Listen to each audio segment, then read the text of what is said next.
la Côte d'Ivoire aurait expulsé ou rapatrié environ 173 Burkinabés de son territoire, au nord de la Côte d'Ivoire.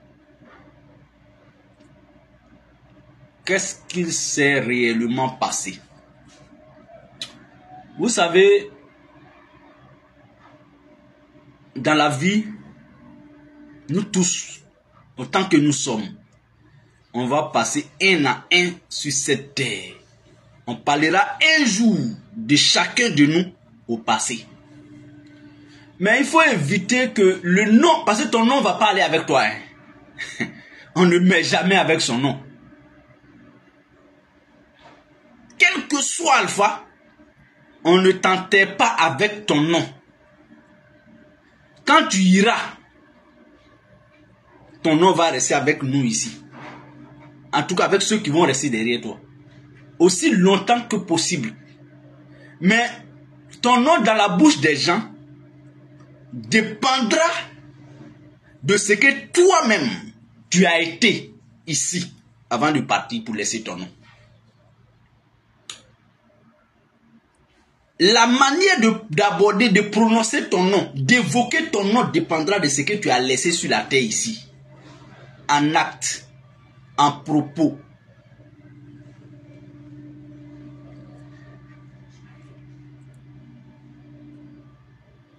Et tout le monde ne pourra pas parler de toi de la même manière, de la même façon. Et l'héritage le plus sophistiqué ou le plus honorable possible qu'on peut laisser à nos progénitures, là, c'est notre nom. Parce que eux, ils portent le même nom. Ah, c'est pas l'enfant des temps.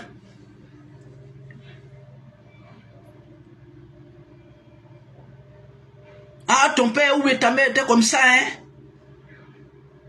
C'est comme ça. Ce qui se passe aujourd'hui dans la sous-région, là, personne ne nous dira demain, ah, je n'étais pas au courant. Mais qu'est-ce que tu as dit?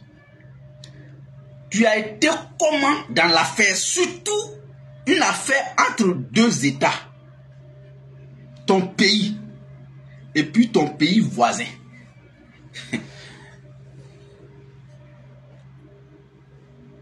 Depuis la dernière fois, j'ai dit, et je continue de dire, que le président Ouattara a dérangé le voisinage, a gâté, son nom est devenu Klouaba. Tout le voisinage le vomit. Il n'a qu'à apprendre qu'à lui-même. Il n'a qu'à s'apprendre qu'à lui-même. Je vous l'ai dit. Ça là, c'est déjà inscrit dans les archives de l'Afrique de l'Ouest, de notre sous-région. Ça, c'est indéniable. Ça, c'est déjà un fait, connu de tout le monde. Ça dépend maintenant de l'interprétation de chacun. Sinon, tu ne peux pas aller au Mali aujourd'hui et puis on acclame Alassane Ouattara. Sinon, tu ne peux pas aller au Burkina, au Niger, et puis tu vas aller trouver une population vraiment acclamée Alassane Ouattara. Il a laissé ses empreintes dans tous ces trois pays, et même au-delà. Mais de quelle manière? C'est ça là qui est débat maintenant. Ça dépend dans quel camp toi tu es pour commenter le nom d'Alassane Ouattara dans le débat de la sous-région ouest africaine. Quand tu es avec lui, tu estimes que il a toujours bon nom. Mais quand tu es rationnel, et même quand tu es avec lui et que tu es rationnel, tu ne vas pas parler. Mais si tu dois parler, tu vas dire qu'il a gâté son nom. Il a chié dans tous ces pays-là.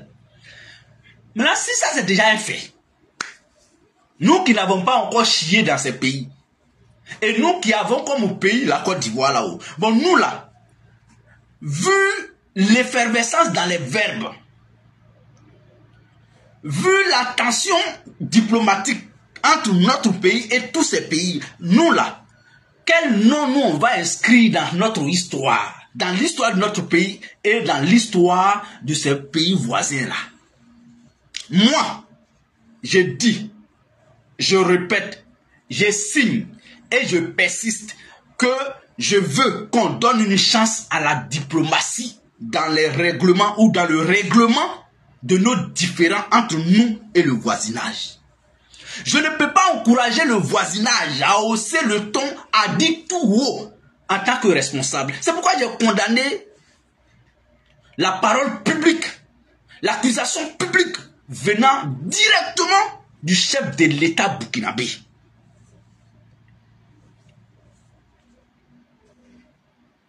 Parce qu'on n'est pas encore à une situation de crise entre les deux pays. Dans ce contexte, on peut comprendre. C'est-à-dire, je touche du bois. Si on était dans un contexte déjà, je veux dire, où l'inévitable est là, on peut dire, mais écoutez, nous sommes en guerre. Nous ne sommes pas en guerre avec le Burkina Faso. Il peut y avoir un froid. Il peut peut-être avoir des grincements de dents. Mais la parole publique, la parole d'un chef d'État est lourde de conséquences. Je l'ai dit et c'est ma conviction et c'est ma position. Quand on est sur la toile, quand on est public, quand les gens t'écoutent, quand les gens te suivent là, il faut qu'ils sachent. Toi, ta position dans tel débat là, c'est ouf, c'est quoi? Moi, ma position que je vous dis là, j'ai commencé par dire que Alassane Ouattara est infréquentable. Ça là, ça va pas sortir. Je vais pas me dérober de ça. J'ai un principe. Alassane Ouattara est infréquentable. Ça, c'est déjà un fait. Il a gâté le nom de notre pays. Ça, c'est déjà un fait. Mais je dis, le chef de l'État du Burkina Faso là, il n'a qu'à mettre un peu d'eau dans son Yamakoudi quand il veut parler. Il n'a qu'à faire parler que lui-même il parle. Parce que un ministre, un communiqué du gouvernement va dire le gouvernement. Mais le chef de l'État lui-même là, direct, quand lui parle là, il n'y a pas de débat. Dans n'importe quel pays, quand le chef de l'État parle, il n'y a pas de débat. La dernière fois, le ministre de la Défense ivoirien et le ministre de la Défense burkinabé se sont rencontrés. Les deux délégations se sont rencontrées à notre frontière pour discuter des questions sécuritaires de nos deux pays. Tout ce qui est lié à la sécurité là, à moi là, je ne vais pas chier dans ça. Parce que si ça commence, on sait où ça a commencé. Mais on ne peut pas prédire où ça va finir et comment ça va finir. On ne peut pas prédire. Quand on dit paix là, toi-même qui as dit paix là, c'est pas toi qui vas dire stop. Et puis ça va se stopper là. La guerre, c'est pas comme ça. On fait des prévisions quand il y a guerre. Et puis après, on voit que c'est le contraire. On ne décrète pas la fin d'une guerre comme ça. Évitons ça. Parce que jusqu'à preuve du contraire, le Burkina Faso a encore son ambassadeur en Côte d'Ivoire. Sauf erreur de ma part. Jusqu'à preuve du contraire, la Côte d'Ivoire a encore son ambassadeur ou bien son ambassade au Burkina Faso qui n'est pas encore fermé. Jusqu'à preuve du contraire, à ma connaissance. Sauf erreur de ma part. Mais, ça veut dire quoi? Ça veut dire que Ibrahim dit, la Côte d'Ivoire veut le déstabiliser. Il a les preuves. Il n'a jamais rappelé son ambassadeur pour des questions diplomatiques. Il n'a jamais renvoyé non plus l'ambassadeur de la Côte d'Ivoire pour le temps de voir un peu clair dans ce qui se passe à Abidjan contre lui. Donc ça veut dire quelque part qu'on sait qu'il y a quelque chose qui nous lie, qui est fort, qui est fondamental. C'est la terre qu'on partage ensemble. Parce que nos frontières là sont liées. Nos frontières, on ne peut pas savoir tant que... En fait, il n'y a pas de mur qui nous sépare. C'est du bon voisinage. Il peut tout avoir de haut et bas, mais restons dans la modestie. La Côte d'Ivoire n'a jamais, jusqu'à preuve du contraire, n'a pas démenti ce qu'Ibrahim a dit. Hein. Je ne juge pas Ibrahim pourquoi qu'il ment ou bien il a dit la vérité. Ce n'est pas ça le débat. Ça, c'est le fond de la chose. Mais la forme, moi, je veux que les présidents, quand on dit président, chef de l'État, là, c'est celui qui a le dernier mot. Mais quand lui parle, c'est sans équivoque, c'est sans appel. Ibrahim parle beaucoup. Je le dis et c'est ma conviction. C'est ce que je... Parce que je vous ai dit, quand tu es public, il faut dire ce que tu penses publiquement pour que ceux qui te suivent là savent où tu vas au moins. Le capitaine Ibrahim Traoré, que j'admire beaucoup, mais il parle beaucoup. Il est d'ailleurs un militaire. Ce n'est pas ça la vocation même de quelqu'un qui est dans l'armée. L'armée, c'est la grande muette. Et en principe, quand quelqu'un de l'armée a pris le pouvoir, là, lui, sa parole devient très rare encore plus. Parce qu'en tant que capitaine de l'armée, il était beaucoup contraint au silence. Mais quand tu deviens chef de l'État dans ce contexte, pour moi, ça s'aggrave encore.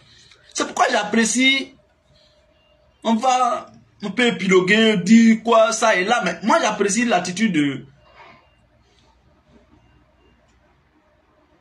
de Assimi Goïta, et voire même de Tchani. C'est des gars qui ne parlent pas. C'est des gens qui ne parlent pas. Eux, ils font parler, mais eux-mêmes ne parlent pas. Parce qu'il faut éviter, en tant que père de la nation, que ta parole soit légère. Et bon, c'est un conseil que je donne à Ibrahim. Il n'a qu'à plutôt faire parler que de parler. La dernière fois, j'ai vu un reportage que l'État ghanéen a refoulé plus de 200 et quelques Burkinabés au Burkina sans raison, sans évoquer des raisons. Sinon, il y a une raison, mais ils n'ont rien dit officiellement. Hier ou avant-hier, je viens de voir aussi que la Côte d'Ivoire a fait la même chose, en rapatriant 173 Burkinabés qui étaient rentrés frauduleusement ou illégalement sur son sol. Ça là, ça ne favorise pas le bon voisinage. Ce n'est pas bon. Les États sont régis avec des lois, des tests, des conditions d'accès et tout ça. Ça, c'est vrai. Mais est-ce que tout ça là, il n'y a pas de précédent à tout ça? Est-ce que c'est pas quelque chose qui motive tout ça? Est-ce que c'est justifié? Moi, je dis, ce que moi je vois à l'horizon, et nous, peuple, et nous, citoyens des différents pays, je ne crois pas qu'on a pris conscience de ce qu'on est en train de créer. Parce que nos autorités là, ils nous suivent hein, sur la toile. Le débat est très très violent partout, sur tous les panels. Tout le monde est émotif, tout le monde est passionné. Il n'y a pas de débat constructif. Il n'y a pas de débat de sensibilisation sur les panels. Pour éviter l'hécatombe. Non. D'autres, la majeure partie d'entre nous, c'est qu'on se sent à l'abri peut-être pour dire, ah comme je ne suis pas là-bas, bah écoute. Non. Dès lors que tu es originaire de l'Afrique, si tu veux là, il faut démontrer, il faut prendre tous les scientifiques du monde que toi, tu n'as rien à voir. Mon cher, c'est faux.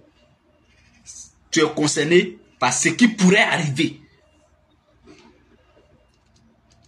Tu es concerné par ce qui pourrait arriver. Le mieux pour nous tous, c'est d'appeler nos gouvernants à mettre bas la terre. Personne n'est encore à l'abri du fléau du terreau en Afrique, surtout en Afrique de l'Ouest. Aussi bien dans le Sahel que dans le golfe de Guinée. Nul n'est à l'abri de ce fléau. Mais quand un braqueur quand ton voisin a été déjà braqué, une fois, deux fois, toi, tu te crois à l'abri? Sauf si c'est toi qui braques le voisin. Sauf si c'est toi, tu te caches toujours pour braquer le voisin, tu peux croire que tu es à l'abri. Mais si tu ne connais pas l'identité du voleur de voisin, et chaque fois c'est le voisin qui est volé, mais toi tu ne connais pas l'identité du voleur, mon frère, ma soeur, il faut prendre des dispositions pratiques, sinon tu es la prochaine cible probable. C'est pourquoi les Ivoiriens qui piaillent, qui veulent rien savoir, qui insultent tout le monde, tous les présidents, tous les autres pays à côté. En fait, quand on vous dit traverser la rive, l'autre s'est jeté à l'eau. Il est au fond là-bas, il est en train de se noyer. Toi là, lui il est déjà dans l'effet de l'action. Il ne craint plus la noyade, il est déjà dedans là-bas.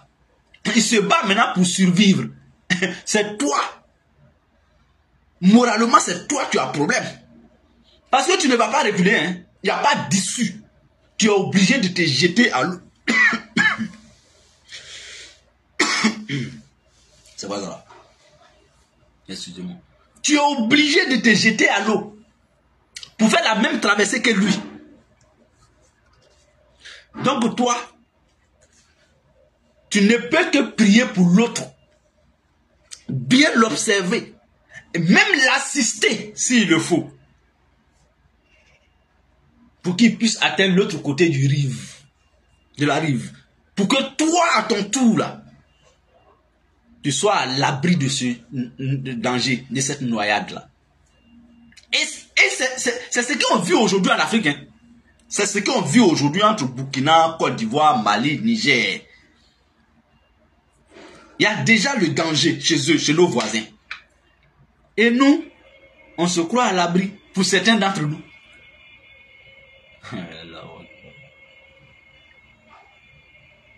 Et donc, je demande aux différents pays,